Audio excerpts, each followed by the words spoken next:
Junior year, my professor asked me if I identified as African American, and I said, sometimes.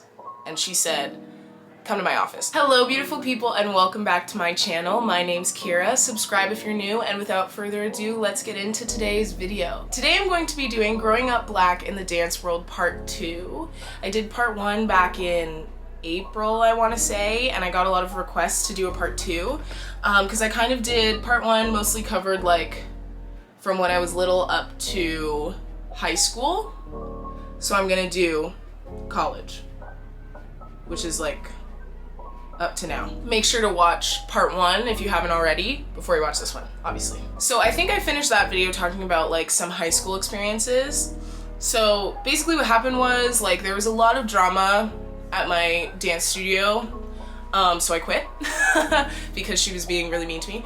And yeah, so I quit I quit in grade 11, like at the end of grade 11. But it was so funny because we all knew I was leaving. Like no one even asked me if I was leaving. There was no, are you coming back? Like everybody just knew, yeah, Kira's out. Because I had started doing conventions and they didn't really like that, but I was doing well. I don't know, it's just kind of like this weird unspoken thing. Like I just was moving on to bigger, better things, whatever. Yeah, so then that last year of high school, I just did conventions and it was great. It was fantastic. It was one of the highlights of my life, for real. I had so much fun. I learned so much. I met so many people. It was amazing. Then I get to college. I went to LMU, Loyola Marymount University, for dance. Great dance program. I came in, so basically that whole year that I quit, or that I didn't go to a studio, I didn't really do ballet that whole year. So I kind of came in like this is a whole different conversation about what technique is, but you know what I mean when I say technique. My classical technique was low and my head was kind of just like away from that. So LMU kind of helped me get back into that inadvertently because I was definitely sort of opposed to it. But I was also just like, I felt like I just kind of was experiencing, people were putting me in a box and I was accepting it, I think. People were like, you are the hip hop person, you freestyle, that's what you do. And does some of that have to do with skin color? Probably. But I wouldn't say it's all because of that. But anyway, so yeah. So freshman year, like, it's important to note that I also was going from living in Canada to living in America, living in Los Angeles. So it was just it was an awakening on so many different levels, but it took me a while to get there because like just Canada race is different. People view race differently in Canada versus the US, even though there are similar problems. But in Canada, like if somebody asks me what my mix is, they want me to say Trini and Irish. And in America, they want me to say white and black. I don't know if that makes any sense, but that was my experience. It's more like white versus black in America, I find. And I remember I went to America and people were just like telling me that I was black, which I had never had that experience before because I hadn't been around enough black people when I was living in Canada. So yeah, and I was kind of just trying to figure out my deal, like what my deal was. I started off, I was just like, you know, heavy freestyle. I liked contemporary, but I didn't like doing technique. Yeah, and I was my program was mostly white girls, which I'm used to, so used to, and that's what it is. And you know, when you're a dancer, like you kind of just amalgamate, like that group becomes really close, regardless of race, like it usually becomes really close. But obviously things are said that you remember and that you internalize. And some things were said, and some conversations were had, and some things were yelled, and some things were gaslit. And it started to burn a fire in me in a way that I had never experienced before. I was starting to realize my identity and what it meant. I was starting to see the ways in which I was different and the ways in which my friends didn't understand me, and I was starting to understand why things they were saying were wrong. And then basically my junior year, yeah, it took me 2 years. It took me 2 years to figure out what the fuck was going on with me. It took me 2 years. Junior year, my professor asked me if I identified as African American, and I said, sometimes. And she said, come to my office. This professor is, I'm pretty sure she's some kind of mixed race, but she's a person of color. I really don't want to pinpoint her as one kind of thing or the other because I think she has some kind of mix, but she was the closest to representation that I had in my department, for sure. Even though our dean was black though, but he was in the theater department. He wasn't really in the dance department. But I felt very comfortable with this professor.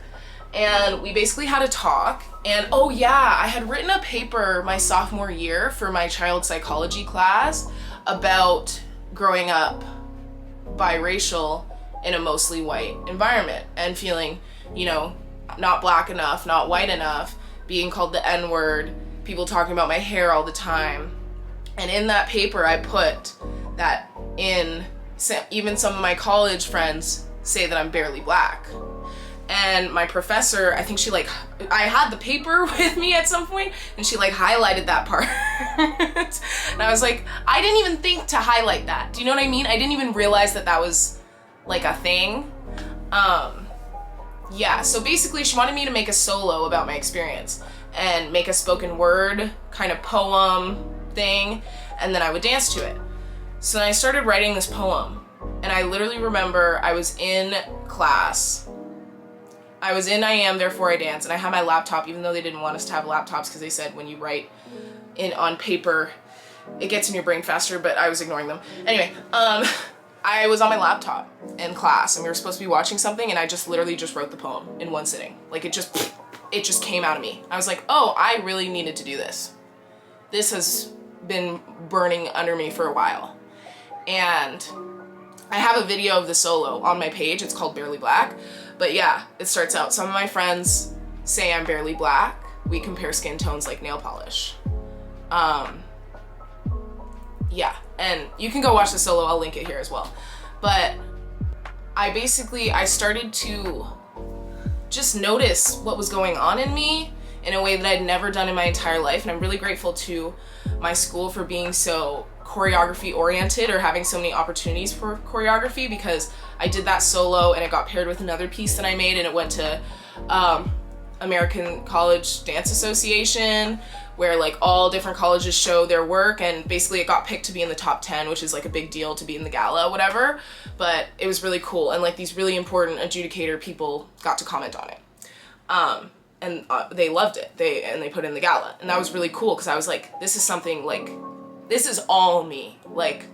I made the words that I am dancing to, and I created the moves for the dance. This is all me, and people are seeing me, you know? People are seeing... I don't need to cry right now. But it was just a really cool moment for something, a thought that I had in my head that I'd barely ever said out loud, to then be recognized on a grander scale. It was really cool. Yeah, and that kind of started my journey towards the direction of, other people call it dance activism, but for me it's just what comes out of me, just kind of telling my story and talking about things that bother me, that may be racially charged or some kind of social injustice. Yeah, so that kind of started my journey using choreography for that, which I'm super grateful for. Overall, definitely a positive experience. The other thing that happened in college, which it's not a big deal,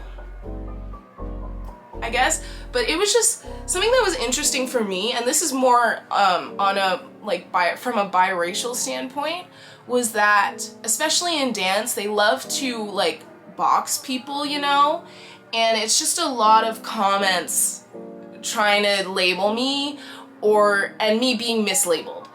For example, in my careers class, I think I touched on this, but in my other video, but for her to go around looking at all the headshots and see me with curly hair and call me exotic, it was just oh, okay, that's what we're doing. okay, cool, cool. Or, you know, people saying like, you'll do well because you have a good look, because you look really racially ambiguous, and that's what people are looking for. And you know what, that's true. That's true. And yeah, that is what people are looking for, I guess. So it's true. Like, it's not, I can't be like, that was wrong, they're wrong, because that's true, even no matter whatever. But one thing that happened a lot that always kind of, I don't know, rubbed me the wrong way, even though it's not really, I don't know if it's anyone's fault, I guess.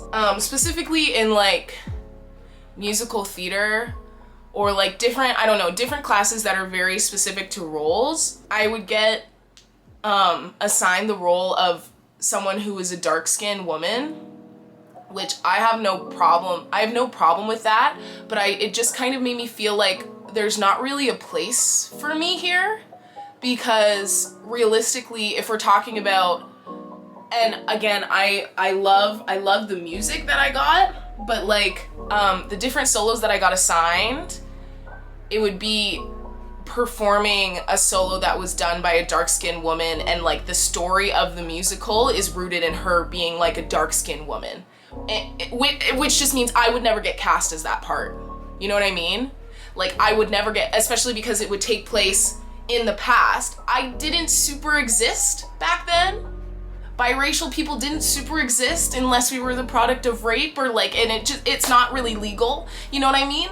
So I'm not talking about rape, I'm talking about interracial marriage. Obviously rape is illegal. Does it get prosecuted enough? No. Anyway, that's a different story. But yeah, you didn't really see people like me back then very often. Anyways, it was way more white or black, like for real. But a lot of musicals are like, take place in a historical setting. So for example, I did I'm Here by sung by Cynthia Erivo, from The Color Purple. I would never get cast as that. You know what I mean? So that was a little like hard. Just because I was like, I would love to have this part, but there's not a place for me there. You know what I mean? So it just kind of was a little bit discouraging, and then I got a solo from Once on This Island. I'm just like, but it also did make me think about how there needs to be more space. And like, obviously Hamilton is a good example of a musical that is opening up space for less categories, you know what I mean? But it was just weird to be like put in this box, and I was like, if we really want, it just also just proved my point, which is like, because technically I am half white and half black, but I'm going to be put in the black category, even though historically I'm kind of an anachronism. You know what I mean? But it just kind of made me feel like, oh, there's not really a part for me to play.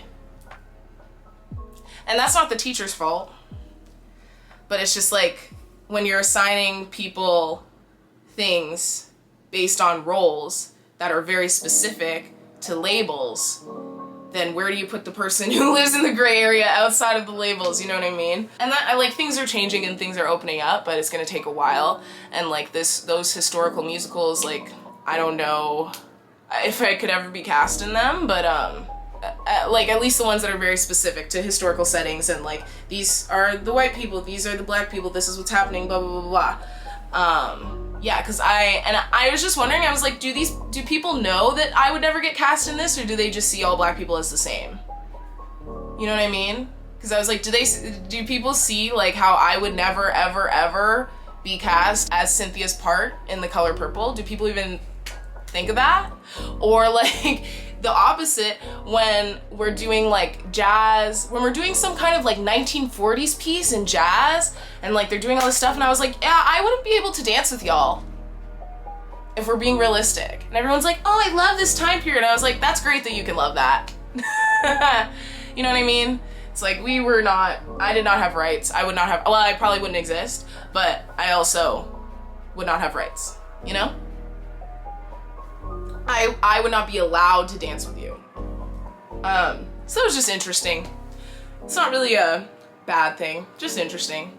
But yeah, overall college was a good experience. Like, definitely gave me a quote unquote racial awakening, I guess. But I'm really grateful for all that it gave me and all that it helped me to realize. So yeah, that's it. That's my growing up Black in the dance world part 2. I hope you enjoyed this video. Please like and comment and subscribe. And yeah, I hope you have a beautiful week, and I will see you later. Bye.